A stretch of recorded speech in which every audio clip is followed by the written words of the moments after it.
जय गुरु। पूर्ववर्ती भिडियो रे आमे माने भूषणी माँ श्री श्री ठाकुर को निज जीवन रे किपरि भाबरे वर्ण करथिले सेही विषय रे सुनिथिले। आसंतु आज मध्य भूषणी माँ संबंध रे आउ किछि अजଣା कथा सुनिबा। गोटे दिन रे ही किंतु सब कथा जानी पारिनी। जेतेबेले ही देवघर को आसे सेतेबेले ही एमानंकर संग करिछि। एपरि भाबरे ही भूषणी माँ ओ मो मध्य रे माँ झियोंक परि गोटे गभीर भल पाइबार संपर्क गढ़ी उठिथिला। दिने मो प्रश्न करि बसिली, अच्छा माँ, सबु झियो हे तो माँ हेबाकू चाहंती, आपणकर केबे माँ हेबाकू इच्छा होइनी? माँ कहिले, केजाणी मझी मझिरे मने हुए एटा मोर फिजिकल डिफेक्ट ना कौन, किए जाने। तेबे न चाहिले मध्य ठाकुर मोर से आशा मध्य पूर्ण करिछंती। काजल को मनीष करिबार दायित्व तो ठाकुर मते ही देइथिले। छोटो दीदी तो खूब असुस्थ रुहंती, तेणु मु ही छोटरू काजल को मनीष करिछि। मझिरे मझिरे क्षीर खाइबा पई खूब कांदे। सेतेबेले तो काजल मो क्षीर ही चाहे, जदिओ क्षीर पाए ना किंतु कांद बंद हो जाए। एपरि भाबरे जेते दिन पर्यंत काजल रो व्रतपनित होइनी सेते दिन पर्यंत तार सब किछि ही तो मु करुथाए। व्रतपनित हेबा परे ठाकुर मते निषेध करि देइथिले जे मु जेपरि ताकू आ भात न खुआए। सेबेठारु छोटो दीदी ताकू भात खुआंती। मु गोटे विषय लक्ष्य करिथिली जे भूषणी माँ ठाकुर आ बड़ माँ को ठाकुर बड़ माँ बोली कहंती, किंतु छोट माँ को छोटो दीदी बोली कहंती। तेणु मु दिने प्रश्न करिली, अच्छा माँ, आपण बड़ माँ को बड़ माँ कहंती किंतु छोट माँ को छोटो दीदी कहंती जे कौन पाई? भूषणी माँ कहिले, सुन, ठाकुर आ बड़ माँ जगतर समस्तंकर ही ठाकुर बड़ माँ। लक्ष्मी नारायण सांगरे आउ कहार कौन तुलना हुए? आउ आमे समस्त ठाकुर को बरण करिछु। आमे माने समस्ते ही तांकरे सेविका, समस्ते ही एक, तेणु छोटो दीदी बोली कुहे। आउ दिने मु कहिली, माँ, मोर अपराध धरिबेनी, गोटे अबांतर प्रश्न करुछि। छोट माँ जेतेबेले एका काजलदा को नहीं रंगन भिला को चली गले सेतेबेले काजलदा आपण को नहीं जिबाकू चाहि नाहंती? माँ कहिले, हाँ, नहीं जिबाकू चाहिथिला, किंतु मु जीबी कौन पाई? ठाकुरंकर निर्देश रे बड़ खोका निज पाखरे रही एही घर मो पाई तैयारी करिथिला। तेणु मोर घर छाड़ी ठाकुरं को अमान्य करी बड़ खोका को अस्वीकार करी कौन पाई जीबी? आउ गोटे दिन पुणी मो माँ को जिज्ञासा करिली, माँ, सुनिछि आपण किछि लेखा लेखी करंती, ताहा कौन लेखंती? मोर कथा सुनी जो मध्यवयसी महिला तांकरी सेवा करंती तांको कही भीतर घर गोटे बही आनी मते देले। देखिली बहीटीर ना स्मृतिर मणिकोठाए, लेखिका सुप्रभा चक्रवर्ती। भूषणी माँ मते बहीटी देई कहिले, पढ़ी देखे। मु टंका देबाकू चाहिली, सी नेले नाही। एहा परे मध्य माँ मते आउ गोटे बही देइथिले, नाटी थिला बड़मार संसार। लेखिका सुप्रभा चक्रवर्ती अर्थात भूषणी माँ। बही दुईटी ही पढ़ी थिली। शेष बहीटी रे प्रचुर प्रिंट मिस्टेक थिला। तदारखर अभाव रे ही एते मिस्टेक होइथिला बोली माँ खूब दुख प्रकाश करिथिले। तेबे बही दुईटी खूब ही मूल्यवान मने होइथिला मोर, कारण ठाकुर बड़ माँ तत्कालीन आश्रमिक परिवेश एवं स्वपत्नी मानक प्रति बड़ मांकर स्नेहपूर्ण व्यवहार, बड़ मांकर अंतर्जामित्व इत्यादि बहु गुणावलीर परिचय पाइथिली। विशेष भावरे बड़ मार संसार बहीटी जदि कौनसी व्यक्ति विशेष बा पब्लिकेशन दायित्व नहीं छापी दियंता तेबे बहीटी हेबो नारी जीवनर अमूल्य संपद। जहा हेउ परवर्ती समय रे मो मध्य भूषणी माँ को मोर लेखा तीनोटी बही देइथिली। कहिथिली किपरि लागिला मते कहिबे।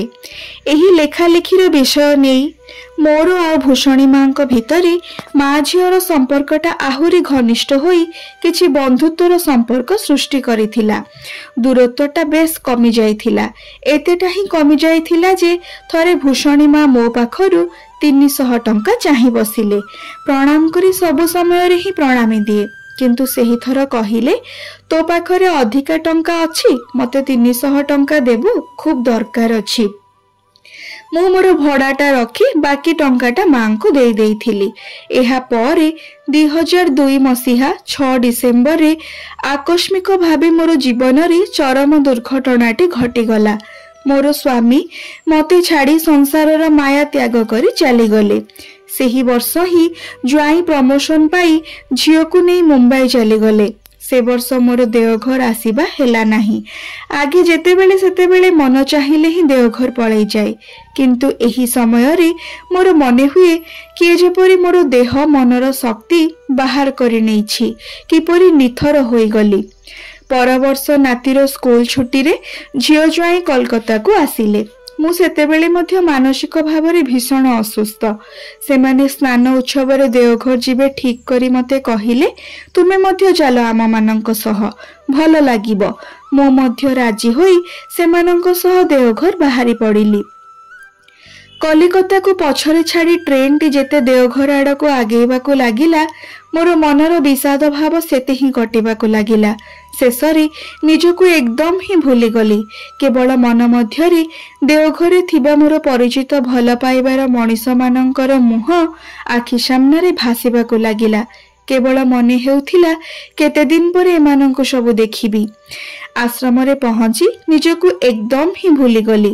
ପରିଚିତ ଲୋକଙ୍କ ସହ ଦେଖା ହେବା ସମୟରେ ସେମାନେ ଆନନ୍ଦରେ ଜୟଗୁରୁ କହି ଠିଆ ହୁଅନ୍ତି ହିଁ ସେମାନଙ୍କର ଆଖିର ଚାହାଣୀ ମୋତେ ମୋର ଅବସ୍ଥା ସ୍ମରଣ କରେଇ ଦିଏ। ଆଉ ସେହି ମୁହୂର୍ତ୍ତରେ ହିଁ ମୋର ସବୁ ଆନନ୍ଦ ଚରମ ବିଷାଦରେ ପରିଣତ ହୁଏ। ଆଖିରେ ଲୁହ ଆସିଯାଏ। ଠାକୁରଙ୍କୁ କୁହେ, ଠାକୁର, ଏମାନଙ୍କର ଆଖି ଦେଇ ତୁମେ ହିଁ ତ ମୋତେ ଦେଖୁଛ। ତୁମେ ସୁଖୀ ତ? ତୁମେ ଆନନ୍ଦ ପାଉଛ ତ? ତୁମର ଆନନ୍ଦ ହିଁ ମୋର ଆନନ୍ଦ। ତଥାପି କ'ଣ ପାଇଁ ଆଖିରେ ଲୁହ ଆସେ? ବାର ବାର ସେହି ଘଟଣାର ପୁନରାବୃତ୍ତି ଘଟିବାକୁ ଲାଗିଲା। ନିଜ ସାଙ୍ଗରେ ହିଁ ନିଜେ ଯୁଦ୍ଧ କରି ମନକୁ ଶକ୍ତ କରିବାକୁ ଲାଗିଲି। ଠାକୁରଙ୍କର ଇଚ୍ଛା ହିଁ ମଙ୍ଗଳ। ମୁଁ ଜାଣେ ନା କେଉଁଥିରେ ମୋର ମଙ୍ଗଳ। ତାଙ୍କର ହିଁ ଇଚ୍ଛା ପୂର୍ଣ୍ଣ ହେଉ। ଏହି ପ୍ରକାର ଭାବି କହି କହି ନିଜର ମନକୁ 2 ଦିନ ଅନେକଟା ହିଁ ଶକ୍ତ କରିବାକୁ ଲାଗିଲି। ଆଗରୁ ଦେଓଘର ଆସିଲେ 3 ରାତି କଟାଇ ଘରକୁ ଫେରନ୍ତି। ଏବେ ଅବଶ୍ୟ ସେହି ନିୟମ ନାହିଁ। ଯାହା ହେଉ 2 ଦିନ ପରେ ପ୍ରାର୍ଥନା ସାରି ଠାକୁର, ବଡ଼ମା, ବଡ଼ଦା, ଆଚାର୍ଯ୍ୟଦେବଙ୍କୁ ପ୍ରଣାମ କରି ପୂଜନୀୟ ସନ୍ତୁଦାଙ୍କ ଘରକୁ ଗଲି। ସନ୍ତୁଦା କଲିକତାରେ ରୁହନ୍ତି ବୋଲି ପ୍ରାୟ ହିଁ ସେଠାକୁ ଯାଏ। ସିଏ ହିଁ ମୋତେ ଲେଖିବାର ପ୍ରେରଣା ଦିଅନ୍ତି ଏବଂ ମୋର ଲେଖାର ପ୍ରଶଂସା ମଧ୍ୟ କରନ୍ତି। ତେଣୁ ଭଲ ଭାବରେ ହିଁ ମୋତେ ଚିହ୍ନନ୍ତି ଓ ସ୍ନେହର ନଜରରେ ଦେଖନ୍ତି। ମୋର ସ୍ୱାମୀ ଚାଲିଗଲା ପରେ ସେ କଲିକତାରେ ଥିବା ସତ୍ତ୍ୱେ ମଧ୍ୟ ମୁଁ ପୂଜନୀୟ ସନ୍ତୁଦାଙ୍କ ସହ ଦେଖା କରିନି, କାରଣ ସିଏ ଶୁଣିଲେ ଦୁଃଖ କରିବେ। ଆଜି ସନ୍ତୁଦାଙ୍କ ଘରକୁ ଯାଇ ପ୍ରଣାମ କରି ବସେ ହିଁ କିଛି ସମୟ ମୋ ଆଡ଼କୁ ଚାହିଁ କହିଲେ, ଏପରି କେବେ ହେଲା? ମୁଁ କହିଲି, ପ୍ରାୟ 1.5 ବର୍ଷ ହେବ। କହିବାକୁ ଯାଇ ତାଙ୍କରି ମୁହଁ ଆଡ଼କୁ ଚାହିଁ ଦେଖିଲି କପାଳର ଗୋଟିଏ ପାଖରେ ଛୋଟ ଗୋଟିଏ ଟ୍ୟୁମର। ମୁଁ ବି ପ୍ରଶ୍ନ କରିଲି, ଆପଣଙ୍କ କପାଳରେ ଏଇଟା କେବେ ହେଲା? ସିଏ ନିର୍ଲିପ୍ତ ଭାବେ କହିଲେ, ହୋଇଗଲା। ମୁଁ କହିଲି, ଡାକ୍ତରଙ୍କୁ ଦେଖାଇ ନାହାନ୍ତି? ସନ୍ତୁଦାଙ୍କ ସଂକ୍ଷିପ୍ତ ଉତ୍ତର, ଔଷଧ ଖାଉଛି। ସାମ୍ନାରେ ବସି କିଛି ଜଣ ଗୁରୁ ଭାଇ ନାନା ପ୍ରକାର ଅସୁସ୍ଥତାର ଗଳ୍ପ କହୁଥିଲେ, ଯାହା ମୋତେ ମୋଟେ ହିଁ ଭଲ ଲାଗୁନଥିଲା। ସେମାନଙ୍କୁ ଲକ୍ଷ୍ୟ କରି କହିଲେ, ଆଲୋଚନାରେ ଆର୍ଯ୍ୟକନ୍ୟାର ଲେଖା ପଢ଼ିଛନ୍ତି କେବେ? ଅନେକ କହିଲେ, ଆର୍ଯ୍ୟକନ୍ୟା? ନା, ମନେ ପଡ଼ୁନି। ପୂଜନୀୟ ସନ୍ତୁଦା କହିଲେ, চোখের আলো দেখেছিলাম। ବହିରେ ସିଏ ନିଜେ ଚାକିରି କରି ମଧ୍ୟ ଝିଅମାନଙ୍କର ଚାକିରିର ବିରୁଦ୍ଧରେ ଲେଖିଛନ୍ତି। ତାପରେ ମୋତେ ଲକ୍ଷ୍ୟ କରି ସିଏ କହିଲେ, ଆଚ୍ଛା, କିଏ ଯଦି ମନେକର 10,000 ଟଙ୍କା ଦରମା ପାଏ, ରାନ୍ଧୁଣିଆ ଦେଇ ରୋଷେଇ କରାଏ କି ଚାକର ଦେଇ ସଂସାରର କାମ କରାଏ, ତାହେଲେ ଝିଅମାନଙ୍କର ଚାକିରି କରିବାରେ ଅସୁବିଧା କେଉଁଠି? ଆପଣ ଯେ ସରକାରୀ ଚାକିରି ଛାଡ଼ି ଦେଇ ସଂସାର କରୁଛନ୍ତି, ସେଥିରେ କ'ଣ ଲାଭ ହେଲା? ମୁଁ ଉତ୍ତର ଦେଲି, ଆଜ୍ଞା, ଗୋଟିଏ ହିଁ ଲାଭ। ମୋର ରୋଷେଇରେ ଭଲ ପାଇବାର ଭିଟାମିନ୍ ଅଛି, ଯାହା ଖାଇ ସଂସାରର ସମସ୍ତେ ଭଲ ରହିବେ। ଆଉ ରାନ୍ଧୁଣିଆର ରୋଷେଇରେ ଏହି ଭଲ ପାଇବାର ବେଶୀ ହିଁ ଅଭାବ ରୁହେ। ଏହି କଥା ପରେ ସେ ଆଉ ବିଶେଷ କିଛି କହିଲେ ନାହିଁ। କେବଳ ନୂତନ କିଛି ଲେଖିଛି କି ନାହିଁ ଜାଣିବାକୁ ଚାହିଁଲେ। ମୁଁ ଝିଅ ଜ୍ୱାଇଁ ସହ ପରିଚୟ କରାଇ ଦେଇଥିଲି। ମୋ ଜ୍ୱାଇଁ ପୁଅଙ୍କ ଖୁବ୍ ପ୍ରଶଂସା କରିଥିଲେ। ତାପରେ ପ୍ରଣାମ କରି ସମସ୍ତେ ଉଠି ପଡ଼ିଲେ। ଏଇଟା ହିଁ ମୋର ସନ୍ତୁଦାଙ୍କ ସହ ଶେଷ ଦେଖା। ଏହା ପରେ ସନ୍ତୁଦା ଚାଲିଯିବାର ଖବର ପାଇ ମଧ୍ୟ ମୁଁ ପାଣିହାଟିକୁ ଯାଇପାରିନି, କାରଣ ସେତେବେଳେ ମୋ ମନରେ ଯିବା ପରି ଶକ୍ତି ମଧ୍ୟ ନଥିଲା। ଯାହା ହେଉ, ସେଠାରୁ ଉଠି ମୁଁ ଗଲି ଭୂଷଣୀ ମାଙ୍କ ସାଙ୍ଗରେ ଦେଖା କରିବାକୁ। ଆଉ ଝିଅ ଜ୍ୱାଇଁ ଗଲେ ସମାଧି ଆଡ଼କୁ ଚା ଖାଇବା ପାଇଁ। ମୋତେ ମଧ୍ୟ କହିଥିଲେ, କିନ୍ତୁ ମୁଁ ସମୟ ହେବ ନାହିଁ କହି ଗଲି ନାହିଁ, କାରଣ ପରଦିନ ସକାଳୁ ହିଁ କଲିକତା ବାହାରିବାକୁ ହେବ। ମୁଁ ଭୂଷଣୀ ମାଙ୍କର ଦରଜାର ସାମ୍ନାକୁ ଯାଇ ଠିଆ ହୁଏ ହିଁ ସିଏ ମୋତେ ଏପରି ଭାବରେ ଆପାଦ ମସ୍ତକ ଦେଖିବାକୁ ଲାଗିଲେ ଯେ ମୁଁ ଭାବିଲି ମା ହୁଏତ ମୋତେ ଚିହ୍ନି ପାରୁନାହାନ୍ତି। ମୋର ସବୁକିଛି ତ ପରିବର୍ତ୍ତନ ହୋଇଯାଇଛି। ତେଣୁ ଜିଜ୍ଞାସା କରିଲି, ମା, ମୋତେ କ'ଣ ଆପଣ ଚିହ୍ନି ପାରୁନାହାନ୍ତି?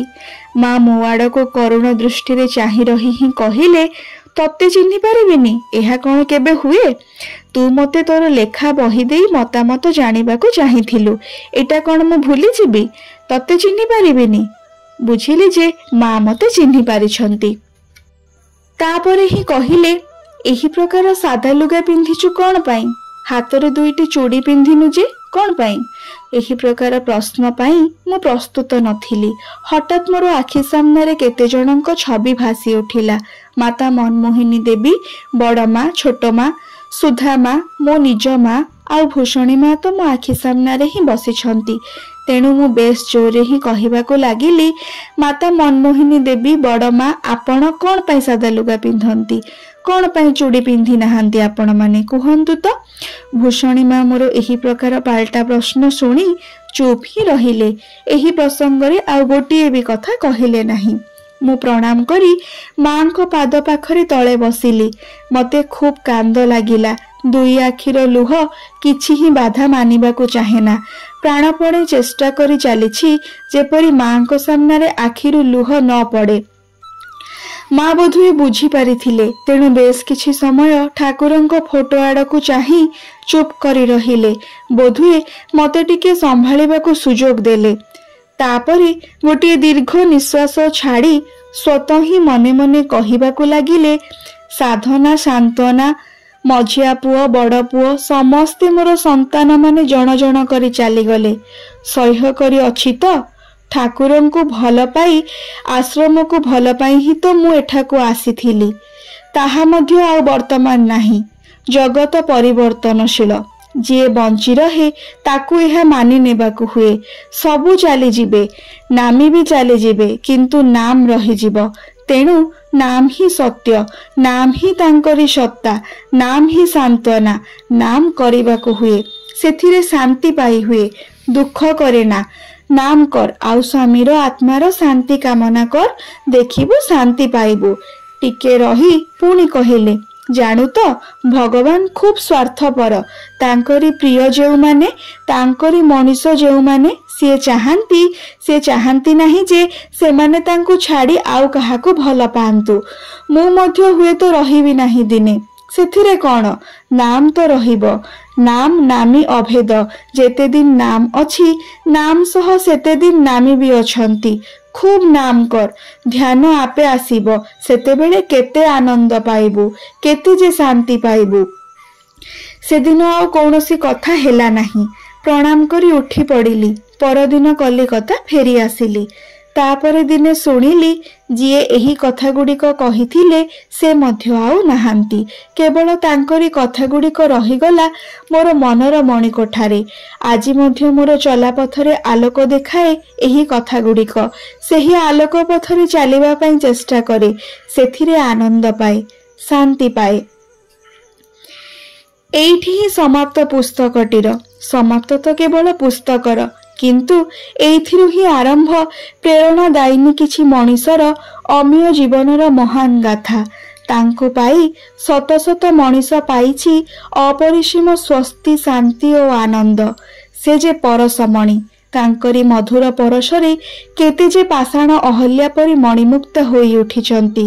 କେବଳ ଗୋଟିଏ ହିଁ କଥା, निज जीवन रे सेही महाजीवनर दिव्य आलोक को धारण करिबार क्षमता सृष्टि करिबा ही यथेष्ट। तांकरी पाद पद्मरे समर्पिता तथा तांकु जीवन रे निजस्व संतान भावरे पालन करिथिबा तांको पालिता जननी प्रति प्रत्येक ही तो सेही महाजीवनर अधिकारिणी। सेही महाजीवनर स्पर्श सेही समय रे जेउ माने पाइछंती सेही माने तो वास्तविक भावे अनुभव करिछंती सेही अमीय परस। केवल सेमाने काहेकि आज भी शतकोटी हृदय रे अनुरणित हुए से प्रेमर गाथा। आज भी गगन पवन प्रकंपित होई तांकरी सेही गोटिए ही अमोघवाणी प्रतिध्वनित होई उठे जे सिहरी उठे सप्त भुवन अमृततार दीप्त स्वरे डाकंती प्रभु बंसी नादे आउ तो मुहि नाही रे दूरे कांदना आउ शंका किबा आर्त किए रे दुख भोगे धर्म संस्थापनार्थाय संभावामि युगे युगे। वंदे पुरुषोत्तमम्। जय गुरु।